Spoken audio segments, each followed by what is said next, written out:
नमस्कार। The truth story channel में आपका स्वागत है। आज हम बात करेंगे महाशिवरात्रि का उत्सव क्यों मनाया जाता है और महाशिवरात्रि का महत्व क्या है। शिव की महान रात्रि महाशिवरात्रि का त्यौहार भारत के आध्यात्मिक उत्सवों की सूची में सबसे महत्वपूर्ण है। यह रात इतनी महत्वपूर्ण क्यों है और हम इसका लाभ कैसे उठा सकते हैं। किसी समय में भारतीय संस्कृति में एक वर्ष में 365 त्यौहार हुआ करते थे। दूसरे शब्दों में कहीं तो वे साल के प्रतिदिन कोई न कोई उत्सव मनाने का बहाना खोजते थे। ये 365 त्यौहार विविध कारणों तथा जीवन के विविध उद्देश्य से जुड़े थे। इन विविध ऐतिहासिक घटनाओं, विजय, श्री तथा जीवन के कुछ अवस्थाओं जैसे फसल की बुआई, रोपाई, कटाई आदि से जोड़ा गया था। हर अवस्था और हर परिस्थिति के लिए हमारे पास एक त्यौहार था, परंतु महाशिवरात्रि का महत्व सबसे अलग है। परम तत्व की चाहत करने वाले सभी लोगों के लिए महाशिवरात्रि बहुत महत्वपूर्ण है। यह रात आपके चैतन्य जागृति के रात बन जाती है। तो जानते हैं महाशिवरात्रि क्यों मनाते हैं। हर चंद्र मास का 14वां दिन अथवा अमावस्या पूर्व का एक दिन शिवरात्रि के नाम से जाना जाता है। वर्ष में आने वाले सभी शिवरात्रियों में से महाशिवरात्रि को सर्वाधिक महत्वपूर्ण माना जाता है, जो 26 फरवरी 2025 फाल्गुन माह में आती है और कभी कभी मार्च में भी तिथि पड़ जाती है।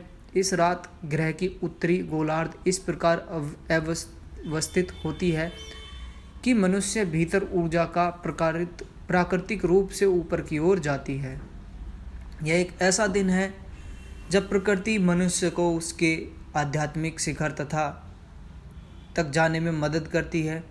उस समय का उपयोग करने के लिए इस परंपरा में हम एक उत्सव मनाते हैं जो पूरी रात चलता है। पूरी रात मनाए जाने वाले इस उत्सव में कुछ विशेष बातों का ध्यान रखा जाता है कि ऊर्जाओं के प्राकृतिक प्रवाह को उमड़ने का पूरा अवसर मिले। आप अपनी रीढ़ की हड्डी को सीधा रखते हुए निरंतर जागते रहते हैं। तो इस महाशिवरात्रि का महत्व क्या है।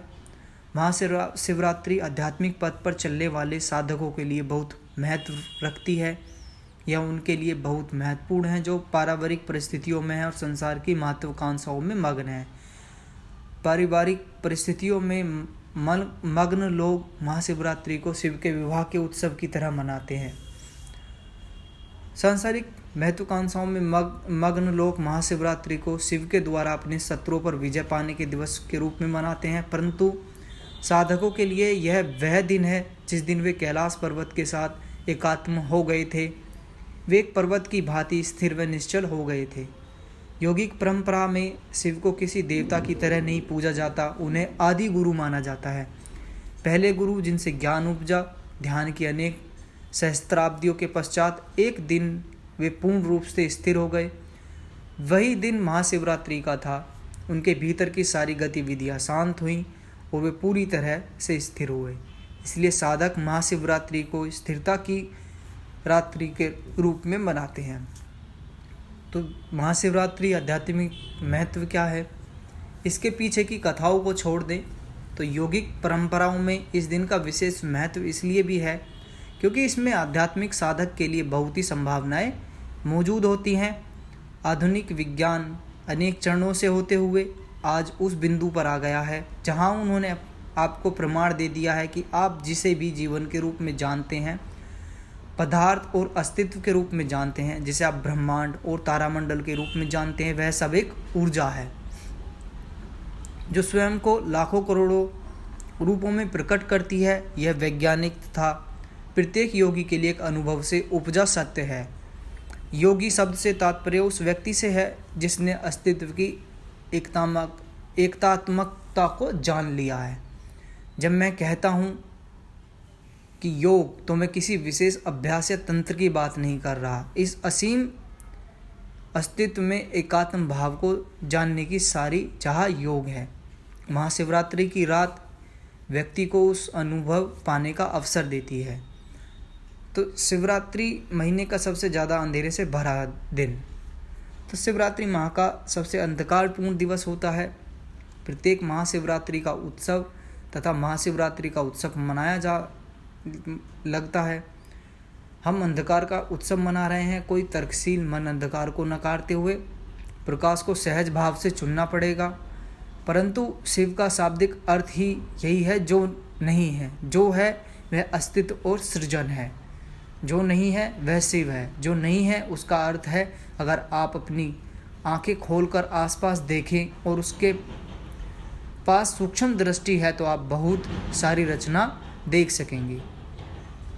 मित्रों, अगर आपकी दृष्टि केवल विशाल वस्तुओं पर जाती है तो आप देखेंगे कि विशालतम शून्य ही अस्तित्व की सबसे बड़ी उपस्थिति है, जिन्हें हम आकाशगंगा कहते हैं। वे तो दिखाई देते हैं परंतु उन्हें थामे रहने वाले विशाल शून्यता सभी लोगों को दिखाई नहीं देती है। इस असीम रिक्तता को शिव कहा जाता है। वर्तमान में आधुनिक विज्ञान ने भी साबित कर दिया है कि सब कुछ शून्य से ही उपजा है और शून्य में ही विलीन हो जाता है। शिव यानी विशाल रिक्तता या शून्यता को ही महादेव के रूप में जाना जाता है। इस ग्रह के प्रत्येक धर्म व संस्कृति में सदा दिव्यता की, सर्वव्यापी प्रकृति की बात की जाती रही है। यदि इसे हम देखें तो एक ऐसी एकमात्र चीज़ जो सही मायनों में सर्वव्यापी हो सकती है वह केवल अंधकार, शून्यता और खालीपन सा रहता है। जब लोग अपना कल्याण चाहते हैं तो हम उस दिव्य को प्रकाश के रूप में दर्शाते हैं। जब लोग अपने कल्याण से ऊपर उठकर अपने जीवन से परे जाने पर, विलीन होने पर ध्यान देते हैं और उनकी उपासना और साधना का उद्देश्य विलयन ही हो तो हम सदा उनके लिए दिव्यता को अंधकार के रूप में परिभाषित करते हैं। तो हम जान लेते हैं महाशिवरात्रि जो आ रही है उसका महत्व क्या है। प्रकाश आपके मन की एक छोटी सी घटना है। प्रकाश शाश्वत नहीं है, यह सदा एक सीमित संभावना है क्योंकि यह घटकर समाप्त हो जाती है। हम जानते हैं कि इस ग्रह पर सूर्य प्रकाश का सबसे बड़ा स्रोत है, यहाँ तक कि आप हाथ से इसके प्रकाश को रोक कर भी अंधेरे की परछाई बना सकते हैं। परंतु अंधकार सर्वव्यापी है, यह हर जगह उपस्थित है। संसार के अपरिपक्व मस्तिष्कों ने सदा अंधकार को एक शैतान के रूप में चित्रित किया है। पर जब आप दिव्य शक्ति को सर्वव्यापी कहते हैं, जो आप स्पष्ट रूप से इसे अंधकार कह रहे होते हैं, क्योंकि सिर्फ अंधकार सर्वव्यापी है, यह हर ओर है। इसे किसी भी सहारे की आवश्यकता नहीं है। प्रकाश सदा किसी ऐसे स्रोत से आता है जो स्वयं को जला रहा हो। इसका एक आरंभ व अंत होता है। यह सदा सीमित स्रोत से आता है। अंधकार का कोई स्रोत नहीं है, यह अपने आप को एक स्रोत है, यह सर्व उपस्थित है। जब हम शिव कहते हैं तब हमारा संकेत अस्तित्व की उस असीम खाली स्थान की ओर होता है, जो खाली स्थान की गोद में सारा सृजन घटता है। रिक्तता की इस गोद को हम शिव कहते हैं। भारतीय संस्कृति में सारी प्राचीन प्रार्थनाएं केवल आपके बचाने या आपकी बेहतरी के संदर्भ में नहीं थी। हे ईश्वर, मुझे नष्ट कर दो ताकि मैं आपके समान हो जाऊं।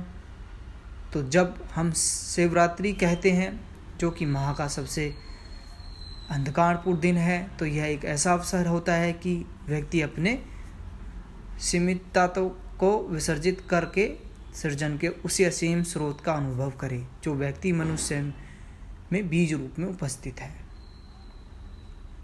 धन्यवाद। ओम नमः शिवाय। हर हर महादेव।